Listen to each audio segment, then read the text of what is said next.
This World War II museum, a privately owned gem in Puerto Princesa, honors the legacy of Palawan locals hero Dr. Higinio Mendoza Sr. It is also a powerful tribute to the Fighting 1000, the courageous guerrillas who fought alongside Mendoza during the Second World War. Beyond its role as a memorial for these brave heroes, the museum also solemnly commemorates the 143 American prisoners of war who perished in brutal Palawan massacre at Plaza Cuartel, ensuring that their sacrifice is never forgotten. This museum is a tribute to the bravery and sacrifice of those who fought for our freedom. Let's take a moment to honor their memory.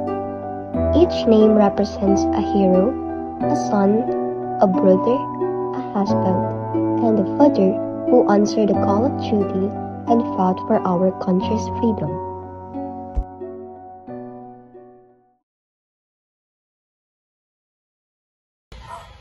May adlang mga katangay, nadidigit kita sa Palawan Special Battalion World War II Memorial Museum.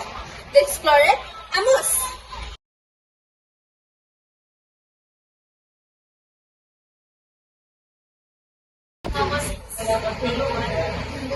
Okay, so today we have here Jen, tour guide here in this museum that will help us navigate throughout our entire experience. So, okay ma'am, sir, good afternoon po.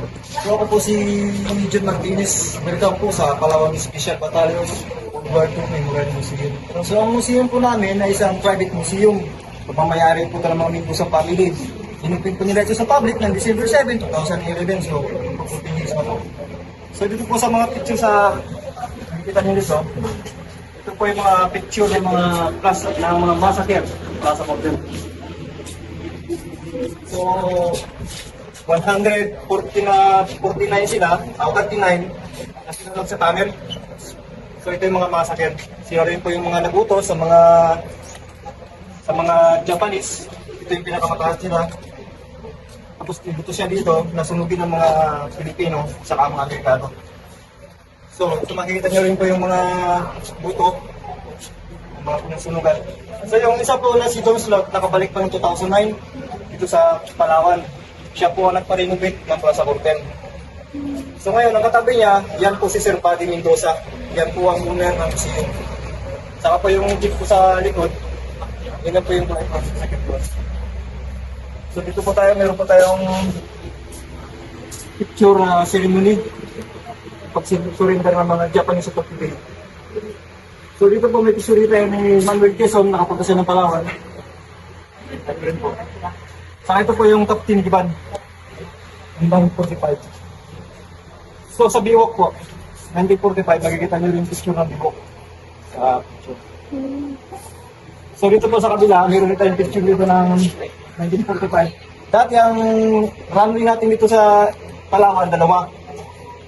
Ito yung sa atin ngayon, tapos ito naman yung sa Japanese. Ngayon ay marami ng bahay sa NCC na. Baba na to. So dito po sa loob. Welcome aboard. So dito po sa room, ito po ang pinaka-special sa amin. Kasi dito po yung mga guerrilla na nakipaglaban sa mga Japanese ng World War II. Makikita niyo po yung picture, saka yung statue na to. Ito po yung ating local hero. Higinio Mendoza Sr. Siya po yung nag-aral din ng doktor. Siya po ay kaya natawag natin na local hero siya kasi ay pinugutan ng ulo ng mga Japanese noong World War II. Kasi pinapasumpa siya ng mga Japanese sa flag nila, ayaw niya. Kaya pinutulan siya ng ulo. So makikita niya rin po yung pantalon niya noong 1933. Nung kinasal siya, hanggang ngayon buo pa rin. So ito po si Ma'am Trinidad, ang asawa po ni Higinio Mendoza Sr. Siya po. So dito po makikita niyo yung typewriter na tira natin na napakasimple lang. Nagawa lang sa papel. Ito rin po yung pinunggawa. So dito po meron po tayong 1,000 fighting 1,000. So kukulang po kasi yung mga picture nila dito. Ito lang po kasi sila. Nakikita niyo rin. So dito po pala lahat ng gamit dito, karamihan ay donation. Karamihan po ay biling. So ito po ay katulad po nito donate. 1936. Original po yan. So dito naman po, meron po tayong Japanese room. Alam niyo po ba, pag nandito ang mga Japanese, pupunta sa museum na to, hindi sila nagtatagal. Kasi nakita nila yung ginawa ng mga nila sa mga Pilipino. So ito akala niyo screw plug, hindi po siya plug. Siya po ay isang bandana. Kinatali sa ulo. Ito po yung mga sulat na yan, yan po yung mga sulat ng kanilang pamilya.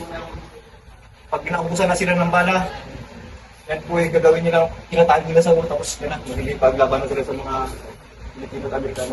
Ito po, meron po tayong multinational room. Dito po ay makikita natin ang mga flag na ibang bansa.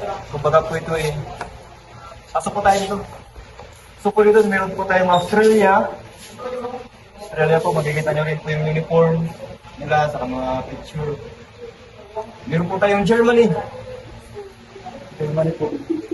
Saka dito naman po sa kabila, may Russian. Meron naman po Canada.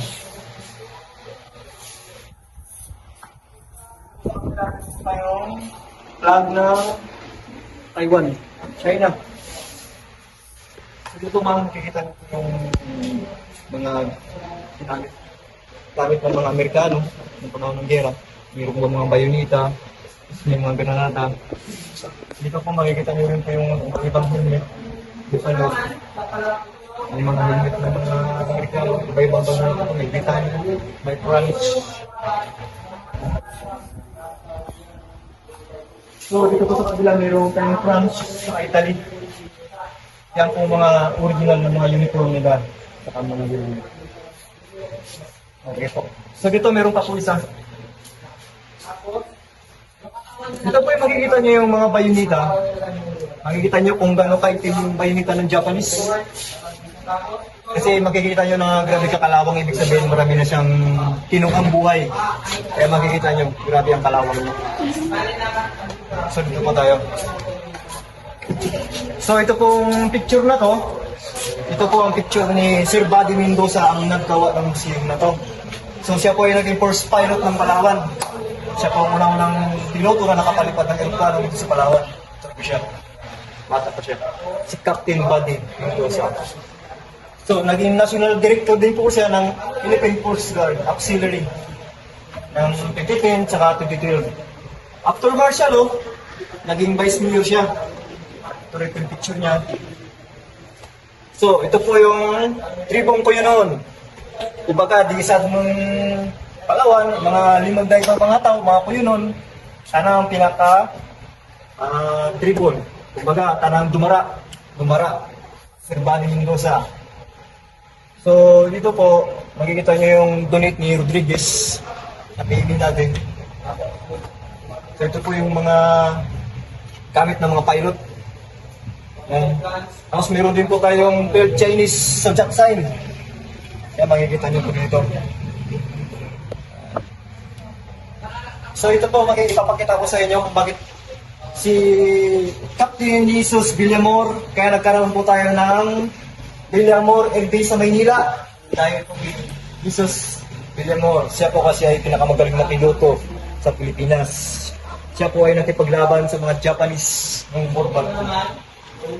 So dito po makikita po natin yung scout. Yan po yung scout dati ng mga guerrilla. So meron rin po tayong mga telepono dito. Kung dati telepono lang, ngayon cellphone na. Ako yung ang damit. Ito po ay hindi na po part ng World War II. Kung wala pa yung World War II, makikita nyo rin po yung mga gamit. So ito po. So sa Muslim po, yung bawang Muslim, ito po yung mga ginagamit nila. Ito po tayong Chris, may barong. Ito na po lahat yan. Pati ito po, baka sabi niya, sila-pula po ito ah. Pangalo na rin. Kasi isa na sila-pula po nakaumpad eh. Kasi ito, kasi po ito. Ito po, meron po tayong Silveria Nota. Siya po ay buntis, kaya statue niya ganyan kasi buntis siya. Pero marami siyang kinatay na tao. So, abacus. Hindi po bang nakakaalam ng abacus? Ang abacus po ay ginagamit ng mga Chinese. Bagayan natin yung calculator nila. Flat iron. Ito po yung ginagamit ng mga Chinese. Lagyan na ng uling. Tapos i-ano sa damit. Parang pinaka-plansa niya. So ito po ay donate lang din. Ito po ay donate lang din sa balikatan. So okay po. Maraming salamat po sa pagbisita sa World War II Memorial Museum. Hanggang dito na lang po tayo. God bless po. Thank you. Each thing here in the museum tells a story of courage, sacrifice, and strength. It reveals the struggles people went through and the determination that helped them get through those tough times. Each weapon, uniforms, and tools is a reminder of those who fought for the freedom we have today. This museum also features photographs of generals and lieutenants, gas masks, pilot headgears, old-style telephones, guns, various military swords, large bullets, tribal weapons, and many more.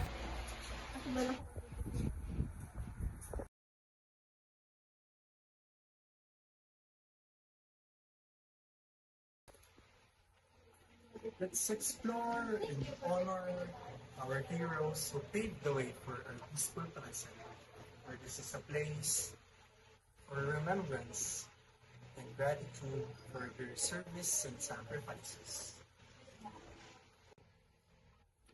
Sir Ma'am, matamang salamat po sa pagpakundigay sa among munting museum. Amos, karon.